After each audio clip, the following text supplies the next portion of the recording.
Halo teman-teman, pernahkah kalian mendengar cerita tentang ratu-ratu gaib di Nusantara yang memiliki kesaktian luar biasa?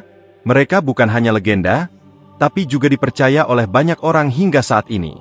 Penasaran siapa saja mereka dan apa saja kesaktian mereka? Yuk, kita bahas bersama dalam video kali ini. Selamat datang di channel Cerita Nusantara, tempat di mana kita mengungkap berbagai kisah inspiratif dan menarik dari seluruh penjuru Nusantara. Hari ini, kita akan membahas ratu gaib yang sangat terkenal dengan kesaktiannya yang luar biasa. Kisah-kisah ini bukan hanya menarik, tapi juga penuh misteri dan keajaiban. Jadi, simak terus ya. Yang pertama tentu saja Ratu Kidul, penguasa Laut Selatan. Konon, dia memiliki kemampuan untuk mengendalikan ombak dan angin. Banyak cerita tentang nelayan yang selamat dari badai berkat bantuan Ratu Kidul. Dia juga dikenal sebagai sosok yang cantik dan anggun, namun sangat ditakuti karena kesaktiannya. Menurut legenda, Ratu Kidul adalah ratu dari kerajaan gaib di bawah Laut Selatan Jawa. Dia sering digambarkan sebagai wanita cantik berambut panjang dengan pakaian berwarna hijau atau biru. Masyarakat percaya bahwa Ratu Kidul tidak hanya mengendalikan lautan, tetapi juga dapat memberikan berkah atau bencana kepada manusia. Setiap tahun, terutama pada bulan Sura dalam penanggalan Jawa, banyak orang yang melakukan ritual dan persembahan di pantai selatan untuk menghormati Ratu Kidul. Salah satu ritual yang terkenal adalah labuhan, di mana masyarakat memberikan persembahan seperti kain, bunga, dan makanan ke laut.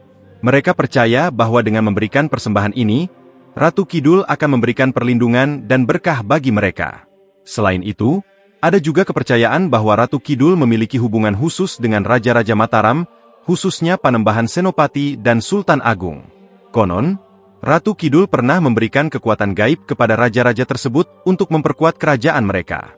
Dalam beberapa cerita, Ratu Kidul bahkan disebut sebagai istri gaib dari Raja-Raja Mataram. Namun, meskipun memiliki banyak pengikut dan dihormati oleh banyak orang, Ratu Kidul juga dikenal sebagai sosok yang menakutkan.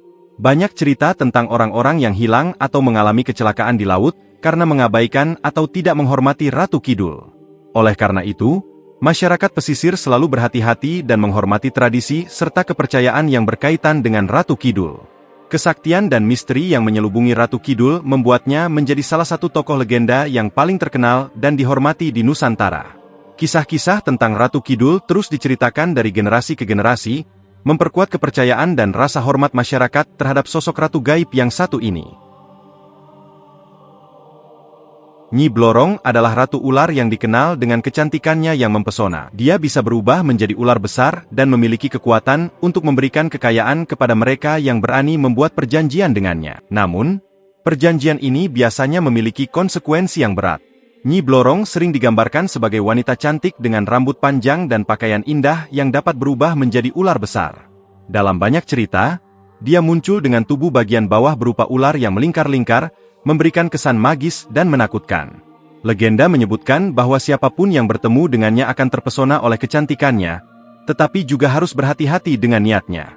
Masyarakat percaya bahwa Nyi Blorong memiliki kekuatan untuk memberikan kekayaan melimpah kepada siapapun yang berani membuat perjanjian dengannya. Untuk mendapatkan kekayaan tersebut, seseorang harus memenuhi syarat-syarat tertentu, seperti memberikan persembahan khusus atau melakukan ritual tertentu. Namun, perjanjian ini tidaklah murah. Ada konsekuensi berat yang harus ditanggung oleh mereka yang membuat perjanjian dengan Nyi Blorong, seperti kehilangan nyawa atau jiwa. Banyak cerita mistis yang beredar tentang orang-orang yang mencari kekayaan dengan bantuan Nyi Blorong. Misalnya, ada kisah tentang seorang petani miskin yang berubah menjadi kaya raya dalam semalam setelah membuat perjanjian dengannya. Namun, kekayaan tersebut tidak berlangsung lama, karena petani tersebut kemudian ditemukan tewas secara misterius dengan tubuh yang menunjukkan tanda-tanda gigitan ular. Selain itu, Nyi Blorong juga dikenal sebagai sosok yang sangat protektif terhadap kekayaannya. Dia tidak segan-segan menghukum siapapun yang mencoba mencurinya atau mengkhianati perjanjiannya. Banyak orang yang mengaku melihat penampakan Nyi Blorong dalam bentuk ular besar yang menjaga harta karun tersembunyi di gua-gua atau di dasar sungai. Meskipun penuh dengan risiko, kepercayaan pada kekuatan Nyi Blorong masih kuat di kalangan masyarakat tertentu. Mereka yang merasa putus asa atau ingin cepat kaya seringkali tergoda untuk mencari bantuan Nyi Blorong, meskipun sudah mengetahui konsekuensi yang mungkin harus mereka hadapi. Legenda tentang Nyi Blorong ini menjadi salah satu cerita yang terus hidup di masyarakat Nusantara, menambah warna dan keajaiban dalam kekayaan budaya serta mitologi lokal.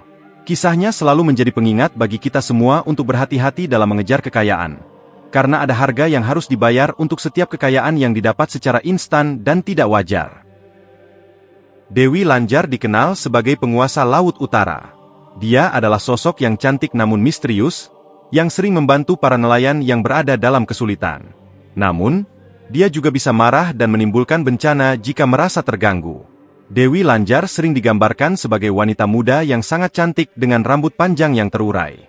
Dia sering muncul di pesisir pantai Laut Utara, terutama di daerah sekitar Pantai Pekalongan, Jawa Tengah.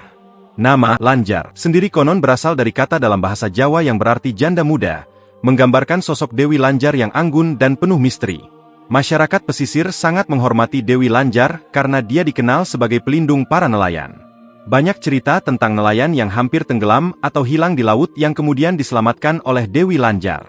Dia dipercaya memiliki kemampuan untuk mengendalikan arus laut dan cuaca, sehingga bisa melindungi mereka yang berlayar di perairannya. Nelayan yang merasa kehilangan arah atau terjebak dalam badai seringkali berdoa dan memohon bantuan kepada Dewi Lanjar. Namun, Dewi Lanjar juga memiliki sisi lain yang menakutkan. Dia bisa marah jika merasa terganggu atau tidak dihormati. Ada banyak kisah tentang orang-orang yang mengalami nasib buruk karena tidak menghormati Dewi Lanjar. Misalnya, nelayan yang tidak melakukan ritual atau persembahan sebelum melaut seringkali mengalami kecelakaan atau kehilangan hasil tangkapan mereka. Salah satu ritual yang sering dilakukan untuk menghormati Dewi Lanjar adalah larung sesaji, di mana masyarakat memberikan persembahan berupa makanan, bunga, dan kain ke laut. Ritual ini dipercaya bisa menenangkan hati Dewi Lanjar dan memohon berkah serta perlindungan darinya. Pada malam-malam tertentu, terutama saat bulan purnama, banyak orang yang datang ke pantai untuk berdoa dan memohon restu dari Dewi Lanjar. Ada juga cerita tentang Dewi Lanjar yang menjaga harta karun tersembunyi di dasar laut. Beberapa orang percaya bahwa di tempat-tempat tertentu, terutama di sekitar karang atau gua bawah laut, terdapat harta karun yang dijaga oleh Dewi Lanjar. Namun, untuk mendapatkan harta karun tersebut, seseorang harus mendapatkan izin darinya, yang biasanya melibatkan ritual khusus. Legenda tentang Dewi Lanjar terus hidup dalam budaya dan tradisi masyarakat pesisir Laut Utara. Kisah-kisahnya mengajarkan kita tentang pentingnya menghormati alam dan kekuatan-kekuatan gaib yang ada di dalamnya. Dewi Lanjar menjadi simbol keindahan dan kekuatan laut, serta pengingat akan pentingnya menjaga keseimbangan dan menghormati tradisi lokal. Teman-teman, cerita tentang ratu-ratu gaib di Nusantara memang selalu menarik untuk disimak. Kalau kalian suka video ini, jangan lupa untuk like, share, dan subscribe channel ini supaya kalian gak ketinggalan cerita-cerita menarik lainnya. Kalau kalian punya cerita atau pengalaman pribadi tentang ratu-ratu gaib ini, tulis di kolom komentar ya. Kami sangat senang mendengar cerita dari kalian. Terima kasih sudah menonton sampai akhir.